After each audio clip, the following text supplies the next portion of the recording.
क्या हुआ जब अचानक बद्रीनाथ धाम में प्रकट हुई साक्षात वानर सेना?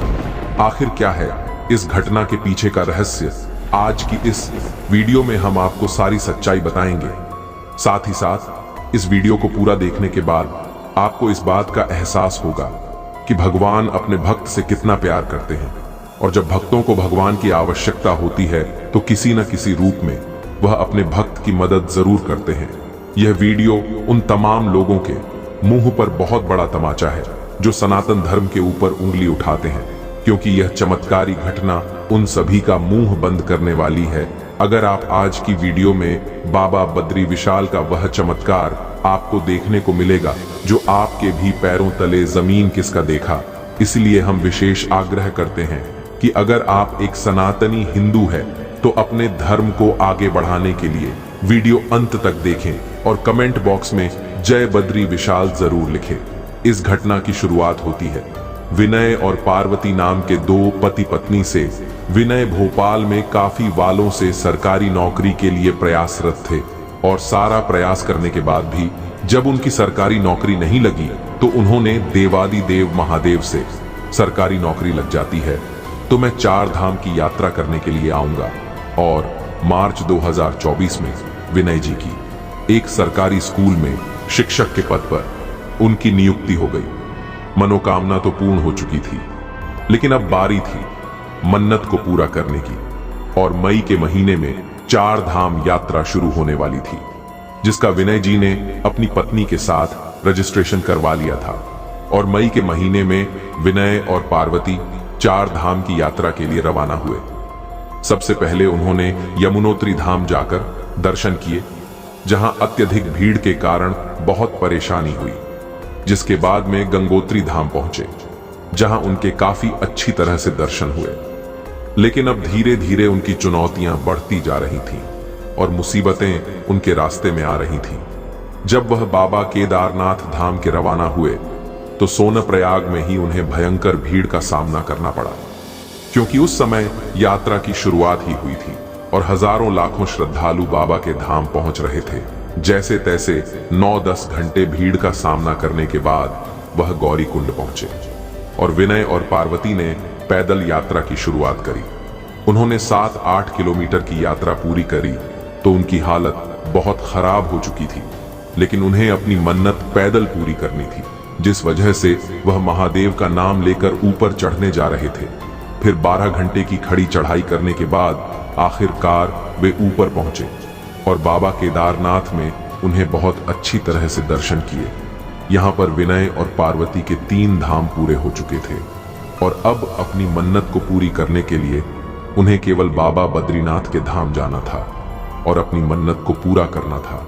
4 धाम में बाबा बद्रीनाथ का विशेष महत्व होता है, क्योंकि यह अंतिम धाम होता है, और यहाँ दर्शन करने के बाद ही भक्ति के 4 धाम को पूरा माना जाता है। लेकिन अक्सर यात्रियों को 4 धाम पहुंचने के लिए भयंकर पहाड़ी रास्तों को पार करना होता है, जहां ऊपर से पत्थर गिरने का बहुत भय होता है। कई बार भूस्खलन हो जाने के कारण रास्ते बंद हो जाते हैं। विनय और पार्वती जी के मन में बहुत चिंता थी, लेकिन मन में एक विश्वास था कि बाबा बद्री विशाल उन्हें दर्शन जरूर देंगे। और अगली सुबह पूरी तैयारी करने के बाद के बाबा बद्री विशाल के धाम जाने के लिए रवाना हो गए। लेकिन बीच रास्ते में हल्की हल्की बरसात होने लगी। उन्होंने आधा रास्ता तय कर लिया था, लेकिन हल्की हल्की बरसात होने के कारण अक्सर पहाड़ों में उपस्थित बड़े पत्थरों में पानी जमा हो जाता है, जिससे उनका वजन बढ़ जाने के कारण अक्सर वह पहाड़ों पर से गिरकर नीचे जमीन पर आ जाते हैं। और ऐसा ही हुआ। विनय और पार्वती जी के रास्ते में जब वह बद्रीनाथ धाम के लिए आगे बढ़ रहे थे, तभी हल्की बरसात के दुष्प्रभाव से पहाड़ पर से कुछ पत्थर बद्रीनाथ मार्ग में आकर गिर गए और आगे जाने का रास्ता बंद हो गया। जितने भी भक्त उस मार्ग पर आगे बढ़ रहे थे, उन सभी का मार्ग अवरोधित हो गया और वे आगे बढ़ने में असमर्थ हो गए। कुछ घंटे सरकारी टीम का इंतजार किया गया, लेकिन ऐसा कहना था भक्तों की भयंकर भीड़ के कारण पीछे काफी ट्रैफिक जाम है। इस वजह से पूरी टीम का इस स्थान पर तुरंत पहुंचना बड़ा मुश्किल है। बहुत से लोग अपने घर 3 धाम करके ही लौट रहे थे। लेकिन विनय और पार्वती अपने 4 धाम की यात्रा को किसी भी सूरत में पूरा करना चाहते थे। उन्होंने बाबा बद्री विशाल से प्रार्थना करी, हम तो केवल आपके दर्शन करना चाहते हैं, हमारे मन में कोई मोह नहीं है, ना ही कोई इच्छा है। आपने हमारी सबसे बड़ी मनोकामना पूर्ण की है, इसलिए हम इतनी दूर से आपके दरबार में आए हैं। इस रास्ते को फिर से चालू करना आपकी जिम्मेदारी है और हमें पूरी आशा है यह रास्ता जरूर साफ होगा। इसके बाद काफी समय बीत जाने के कारण, रास्ता खतरनाक होने के कारण सभी भक्तगण अपनी कारों में बैठ गए और कुछ ही देर बाद बाबा बद्री विशाल का जो चमत्कार हुआ सुनकर आपके भी होश उड़ जाएंगे। अचानक से 5 से 6 विशालकाय बंदर उस स्थान पर पहुंचे जिनकी कद काठी सामान्य बंदरों से काफी बड़ी लग रही थी। अपनी शक्ति दिखाते हुए उन्होंने रास्ते के पत्थरों को हटाना शुरू किया। वह पत्थर जिन्हें सामान्य मनुष्य हाथ लगाने से भी कतरा रहे थे, वे 4 से 5 बंदर मिलकर ही एक एक करके उन पत्थरों को रास्ते से हटा रहे थे। मात्र 5 से 7 मिनट के अंदर उन्होंने पूरा रास्ता साफ कर दिया और सभी पत्थरों को खाई में फेंक दिया और सभी लोगों ने बाबा बद्री विशाल की जयकारे लगाने लगे। वहां के स्थानीय लोगों का कहना था कि इस क्षेत्र में लाल मुंह के छोटे बंदर तो पाए जाते हैं, लेकिन आज से पहले इतने विशाल बंदर इस इलाके में कभी नहीं दिखे गए। यह जरूर बाबा बद्री विशाल का ही बड़ा चमत्कार है। विनय पार्वती खुश थे क्योंकि उनके कार पुनः आगे रवाना हो गई थी और अब उन्हें अपने 4 धाम की यात्रा पूरी करनी थी। 1 से 2 घंटे के बाद बाबा बद्रीनाथ के धाम पहुंच गए, लेकिन लंबी लाइन होने के कारण 5 से 6 घंटे दर्शन के लिए इंतजार करना पड़ा। दर्शन पूरे हो जाने के बाद जो विनय जी ने देखा कि उनके पेंट में से उनका पर्स गायब था। उन्होंने आसपास पर्स को ढूंढा, लेकिन होने नहीं मिला। उसे पर्स का मिलना बहुत जरूरी था क्योंकि उसके अंदर उनके वापस जाने की टिकट के साथ साथ काफी महत्वपूर्ण दस्तावेज थे। लेकिन मन में एक संतोष था कि उनका पर्स बाबा के धाम में गिर गया। लेकिन विनय जी ने और उनके धाम में मेरा पर्स जाना, इसमें एक शुभ संकेत नहीं मानूंगा। फिर एक बड़ा चमत्कार उस जगह पर हुआ।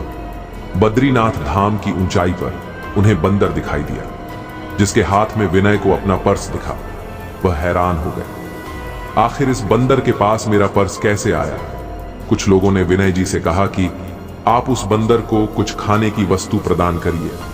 तब विनय जी ने जैसे उस बंदर को एक केला दिया, उसने उनका पर्स नीचे गिरा दिया और इस तरह चमत्कारिक रूप से विनायक जी को पुनः उनका पर्स प्राप्त हो गया।